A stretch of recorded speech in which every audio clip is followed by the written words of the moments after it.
Welcome back to the second video on the advanced variation. In the first video on the same subject, we have covered white's choices after the move e4, c6, d4, d5, e5, bishop f5, and we looked at quite a few possibilities here, but actually there are a few more moves that we have to cover. Let's start with the move c4. Now this is a move which might be very logical for white, though I think it's a little bit early, and also black gonna have a very solid position, which is gonna play the move e6. If white takes on d5, this is not something what white gonna do, but if white takes on d5, it's important to still take back with the c pawn, and after that we're gonna be ready to play knight c6. So e6 is not to take back with the e pawn to d5, but rather just solidifying the center and continuing the development. So we're gonna play e6, and here white usually goes knight c3. Now the structure what I'm gonna recommend is basically to take on c4. But the thing is, if we take here on c4, white might get the most comfortable version of that structure, and actually we can be smarter about that one. And the way it is to do that, we're just gonna develop and basically waiting for white to move his bishop. Once the bishop lands on either e2 or d3, or whatever white does, we're gonna be ready to take on c4 and gain a tempi compared to taking immediately.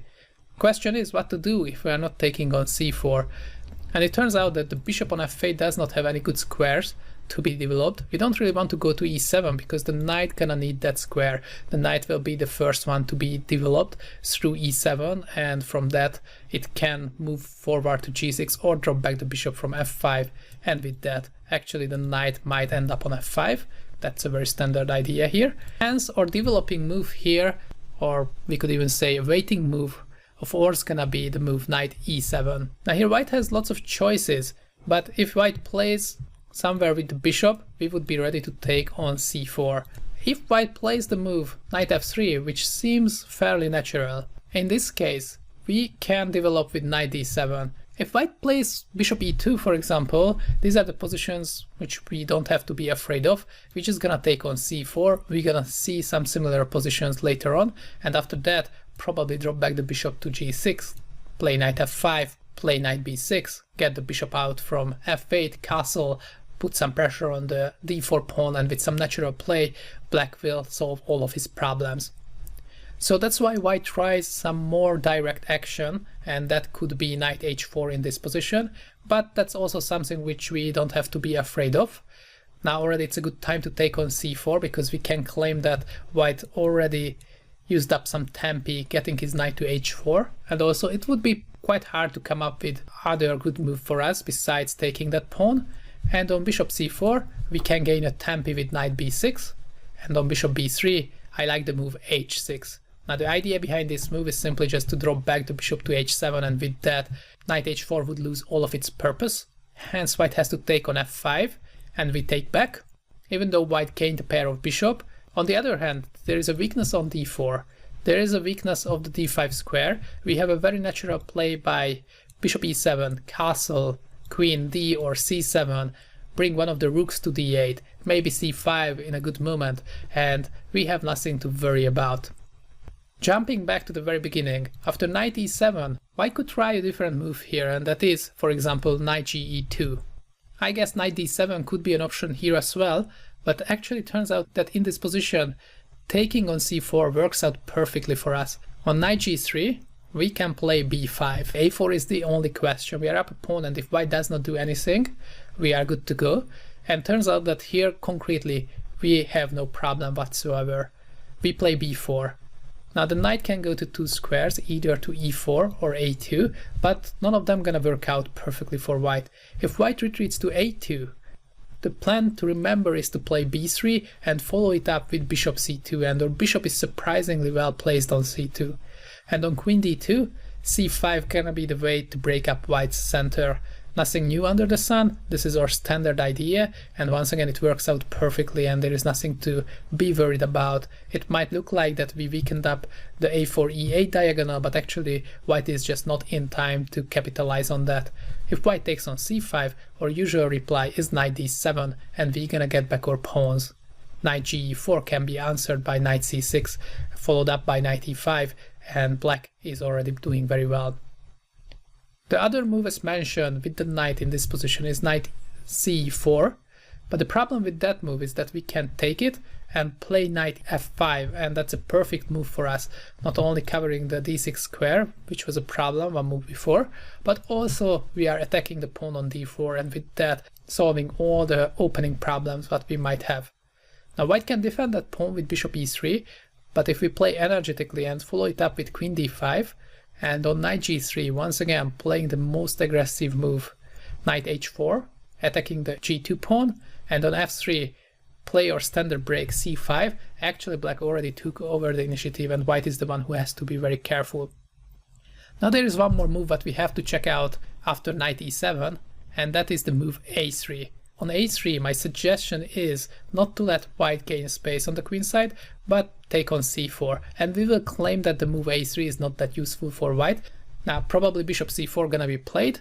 Here we're gonna follow up with knight d7, that's the standard developing move, and on knight g2 we're gonna play the move knight b6, bishop b3, and basically here our idea will be to play the moves bishop g6, knight f5, get the bishop out, castle, queen d7, and one of the rooks should go to d8, put pressure on the d4 pawn. Very simple plan and surprisingly effective.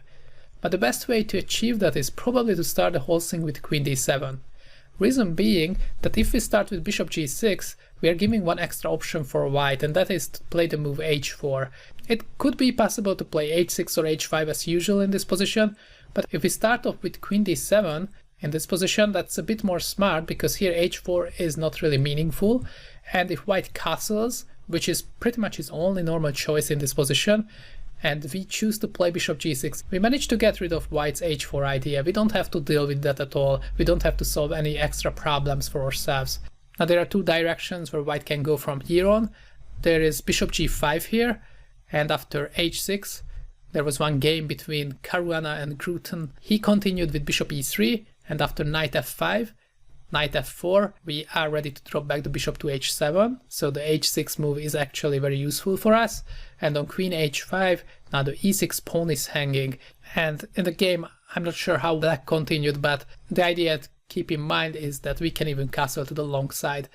This is not something what we can frequently see, but it might happen very well, and it's actually something to really keep in mind.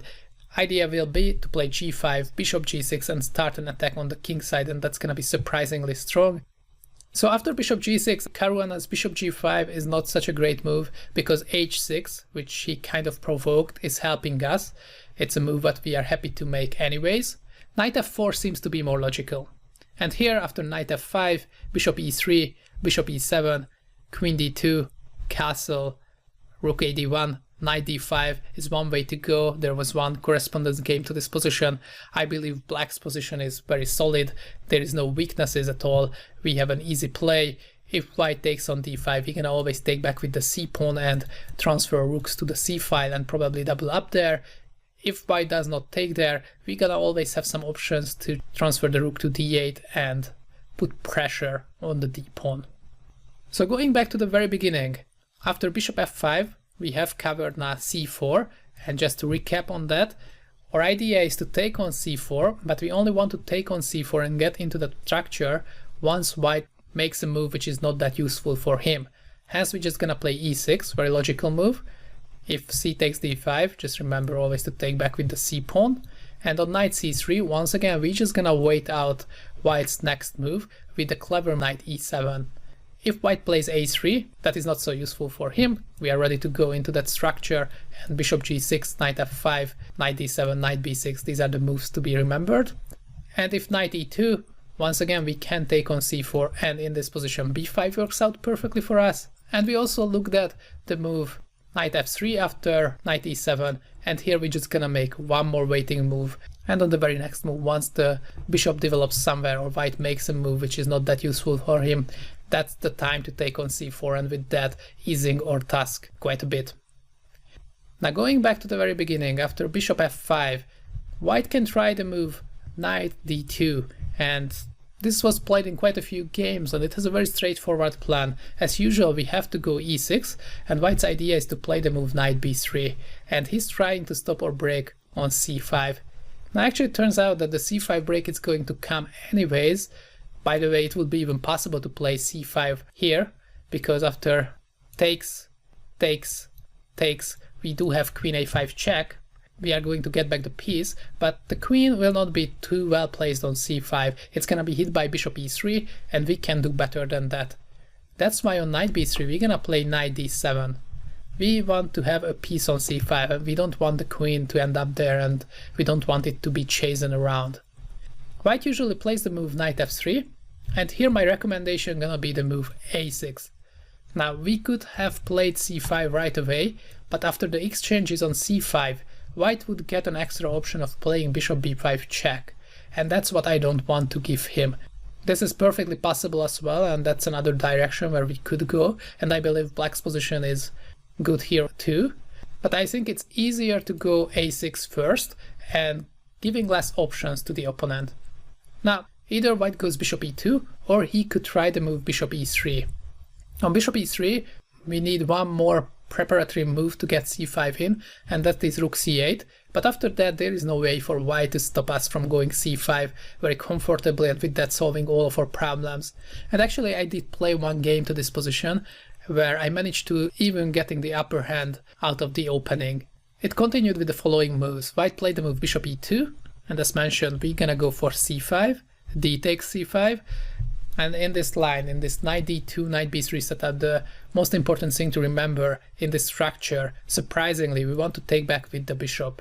Reason being that if we take with the knight, actually if we look at the pieces on f8 and g8, those gonna be very tough to develop. The knight gonna have to go to e7, after that it has to move to g6 or somewhere else to get the bishop out. Or else if we play bishop e7, our knight gonna be stuck on g8. So it takes lots of time, and since the position started to open up, we have to play a little bit quicker than that. So solution is to take back with the bishop, and hence our development gonna be very quick with knight e7 and castle. Only downside is that we are giving up the pair of bishop, but it turns out that in this position it's not gonna be a problem. My game continued with knight takes c5, knight takes c5, castle, knight e7, c4, castle, and rook c1. I would say that this is probably the only critical way how white can play. On every other move, we would be already ready to take on c4, play knight d5, maybe play bishop e4, maybe target the e5 pawn. We have a comfortable position. The knight even can jump to e4 at some moments. But in this position, actually, the c5 is opening up, and there might be some pressure on the c5 knight, and actually I was very happy to find the very best move in this position over the board, and that is to play the move knight d7. And after that there is a pressure on white. My opponent played queen b3, it looks very logical, but after bishop g4 turns out that there is a weakness on e5, and it's not so easy to address that issue. Bishop f3, knight e5 is a threat, or by the way, knight e5 immediately is a possibility because e2 bishop is pinned, and the only way to defend the pawn on e5 would be to move the bishop somewhere, but the other knight is also ready to jump to either g6 or c6. In the game white took on b7, but after taking on f3 and taking on e5 and taking on c4, we ended up in the following position where I believe black could have tried longer for an advantage thanks to the amazing knight on d5. Other way to continue with white would be to play the move bishop e2 on a6, but honestly speaking it doesn't make too much difference. Here we can play c5 right away. On d takes c5, as mentioned before, very important. Here we want to take back with the bishop. If we take back with the knight, we would have hard time to finish up development, and white might be able to put some pressure on us. So bishop c5, knight takes, knight takes. There was one game between Swidler and Berkesh, two very strong grandmasters, which followed as knight d4, knight e7, castle, castle, bishop e3, rook c8, a4. Probably white could have played knight f5 as well instead of a4, but that doesn't really lead anywhere because we just take back with the knight. And since it's a very closed position and the e5 pawn is quite weak and there are some nice squares available for the knights, actually it's hard to claim that the pair of bishop yields any advantage for white. Though after the move a4, I do believe that black has nothing to fear either. Knight d7 is a smart move, forcing white to defend the pawn on e5 with f4, and with that creating an outpost for our bishop on e4. Now, with the simple moves like knight c6, knight d4, and breaking up the center with f6, black can equalize quite easily. Now let's move on, and there is one more move which I want to cover before we move on to the main line against the move bishop f5, and that is h4. And honestly speaking, this is also a very important move. This is a move which is used by very strong players even nowadays, and it's a legit try for an advantage. So apart from the main line, which we're gonna deal with in the last two videos, h4 is the other try which has to be taken seriously. Now, as usual on h4, we have an easy life because we just want to play h5 once again. There are some other moves possible, but I don't want to give too much space for white.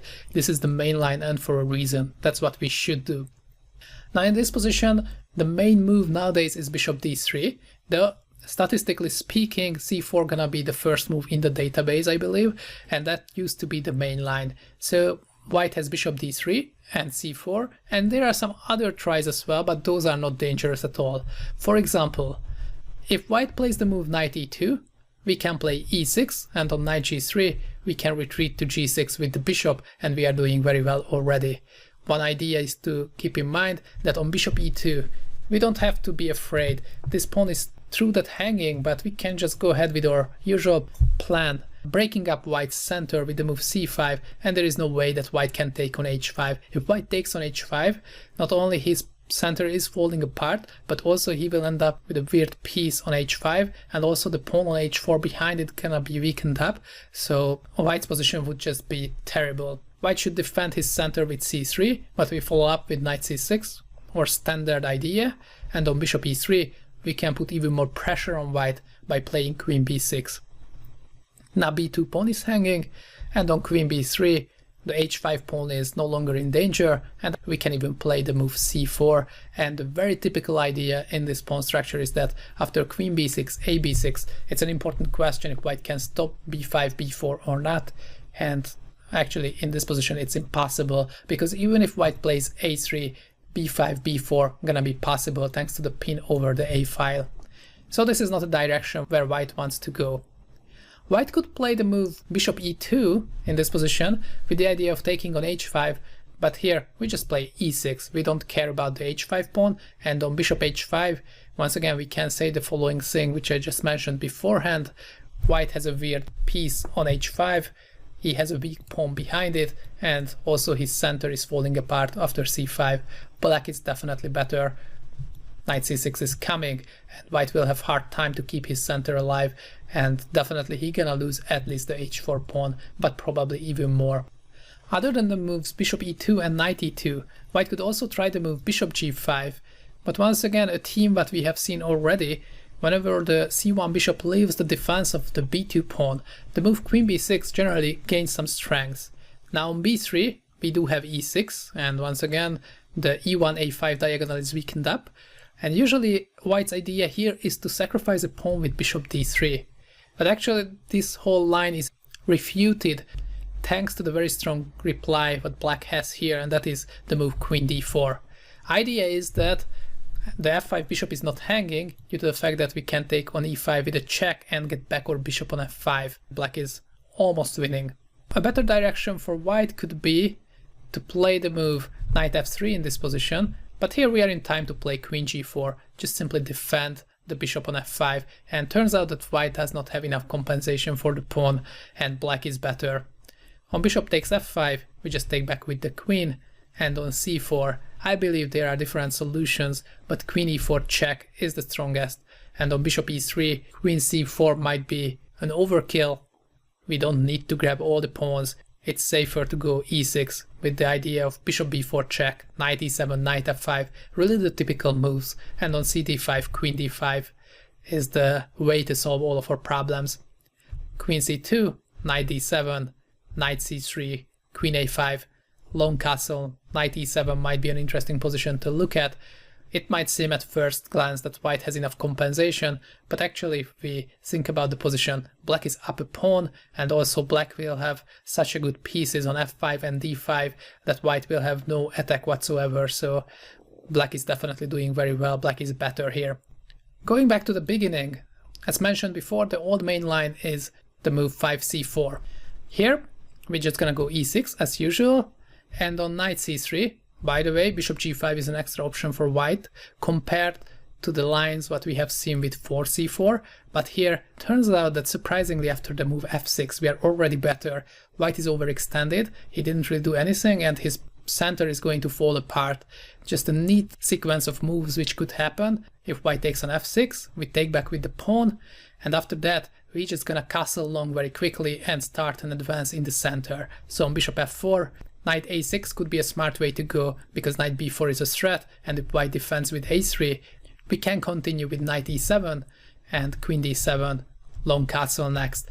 Typical theme repeating itself. The h5 pawn is, even though hanging, white would not be that happy to take it, because after e5 the engine already claims a winning advantage for black, and that should not be a surprise. White's pieces are all over the board, he is underdeveloped, his king is in the middle, and he got only one mere pawn for that to show, and that's just not enough.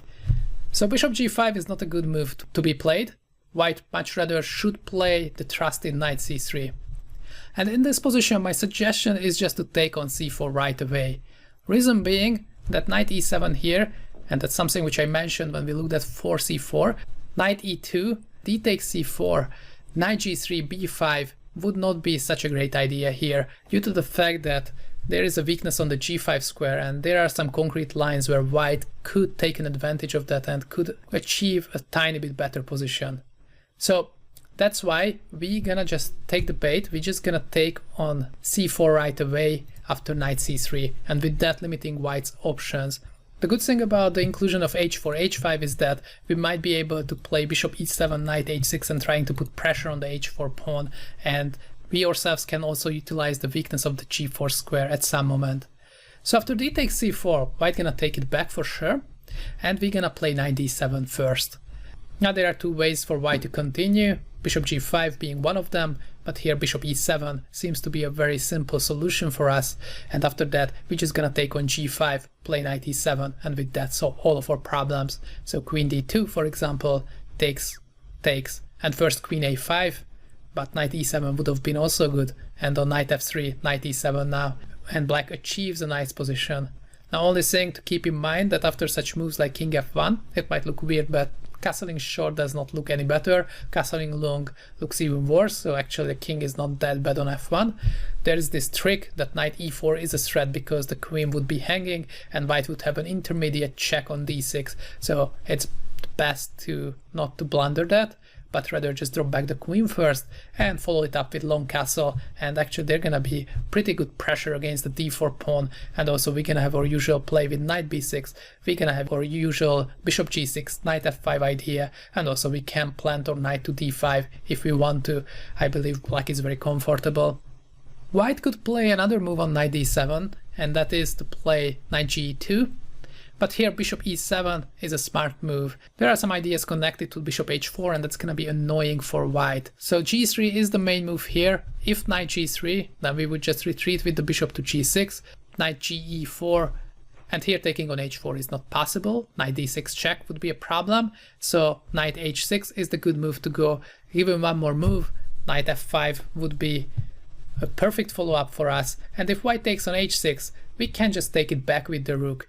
And on queen e2, we have our usual knight b6, long castle, takes, king f8, that's a nice position as well, or king on f8 is surprisingly safe. We have the pair of bishops and we don't have any weaknesses. Black chances in the long run are quite a bit better, and also it's easy to imagine that some attack gonna hit white very quickly, and he gonna miss his light squared bishop on the h7 b1 diagonal. So on bishop e7, g3 might be the most straightforward answer, but we're just gonna play knight h6, and here bishop f4 should be the move for white, though there was one game where white played the move knight f4, and just to show you how quickly white position can turn into a disaster, here after queen b6 black would be already much better. And actually if white plays knight h5, picking up a pawn and thinking that g7 is also hanging, after long castle, now e5 would be hanging, and if the move f4 is played, then still knight e5, fe, rook d4 could be an idea, and black is already winning according to the engine. And once again, if we're not only thinking about material but looking at the position, thinking about how discoordinated white is, how underdeveloped he is, how weak his king is, and how quick black's attack is, actually it's not a surprise that, for example, after queen b3, queen c5, white can already resign. So on knight h6, bishop f4 could be a better move, but here as well queen b6 is a good move. Rook d8, queen b2, our usual moves are coming, and just do not be afraid to leave the king in the middle if needed. It's not such a bad spot, but also remember the usual theme, bishop g6, knight f5 to improve our pieces, and after that even castle gonna be a possibility, and also c5 is a move to keep in mind later on. So just to recap, on c4 we're gonna go e6, and on knight c3 we're gonna just take on c4 right away, and this structure is very comfortable for black. We're gonna play bishop e7, targeting the pawn on h4, so making a use of that inclusion of h4, h5 compared to 4 c4 lines. We're gonna play knight d7. Do not forget that we might not want to jump to b6 too quickly because we might need that square for the queen, and this knight can jump to h6, and also from there on we are ready to go back with the bishop to g6 and jump to f5 later on if needed, and with that we're gonna achieve a comfortable position. Now another try for white, the main line here and the most tested line nowadays, is the move bishop d3. You might remember from the previous videos that without the inclusion of h4, h5 moves, this is not dangerous because we just take and we just play e6, follow it up with c5, and we have a comfortable position. Now we could play e6 as well here, but turns out that the pair of moves h4, h5 favors white in the structure. It's gonna create some weaknesses for black. Black will not be that happy to castle too quickly to the short side, and with that black will face a bit more problems here. Even then e6 is a possible move, but I do like the idea of going queen a5 check here. Now this is a tricky move. Surprisingly, all of white's reply gonna have a downside here.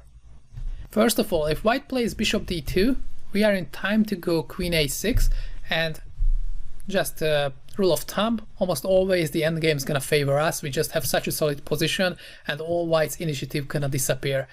Here as well, I think black solved all of his problems.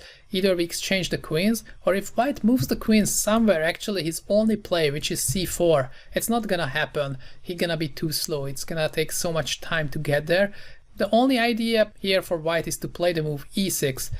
Now, taking on e6 would be too risky, so we rather just exchange the queens. And here, either white takes on d3, but here we just take on e6 and we are good to go. By the way, f6 is possible as well. And after knight f3, knight d7, the idea to remember is that this g8 knight should land to h6, f5. After that, g6, bishop g7, or g6, bishop h6 should solve all of our problems. So castle, knight h6, rook e1, knight f5 is the way to go. On rook e6, king f7 is a good reply. We don't have to be afraid of knight g5 check. We would just retreat to g8, and actually d4 and h4 pawns would be hanging, so white would have to retreat as well. So the rook retreats instead, and g6, bishop c3, bishop h6 could be an example to achieve the setup which I mentioned. After queen d3, white could start with e takes f7, but actually that leads pretty much to the same story. We're gonna do the same thing.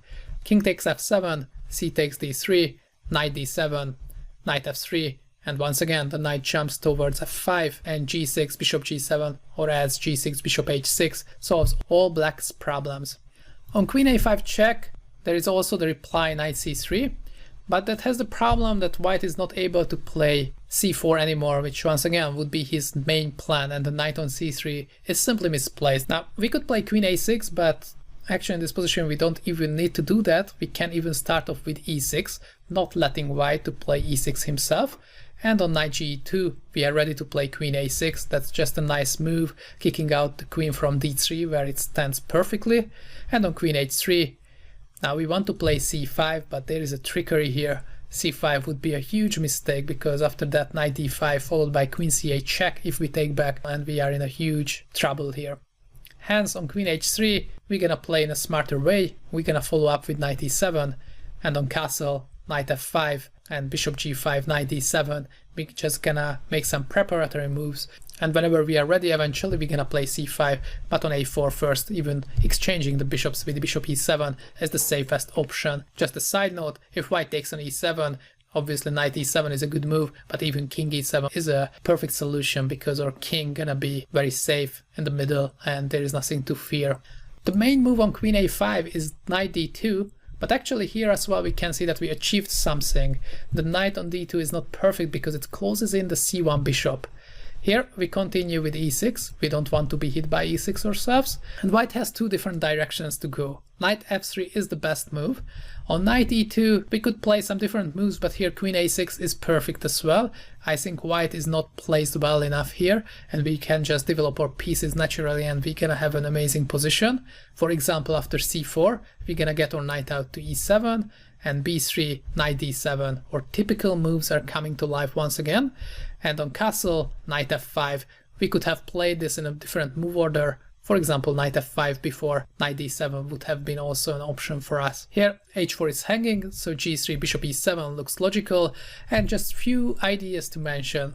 g5 is possibility because white king is surprisingly weak. c5 is always on the agenda. Also the c4 pawn is pinned and can be weak, so knight b6 can be played, and long castle is also in the air, though we have to be a little bit careful with that because obviously white can start an attack there too if needed. Though there was one game to this position where white played the move bishop b2, turns out that's a mistake, because if black played g5 here, he would have taken over the initiative, and after takes, now lone castle and rook g8 comes with such a speed that white king gonna be in a real danger, and this position is really problematic for white. Now it's a little bit better to play the move knight gf3. For one thing, the h4 pawn gonna be defended, and also all those g5 breaks which we have seen in the previous line, they are not going to be possible.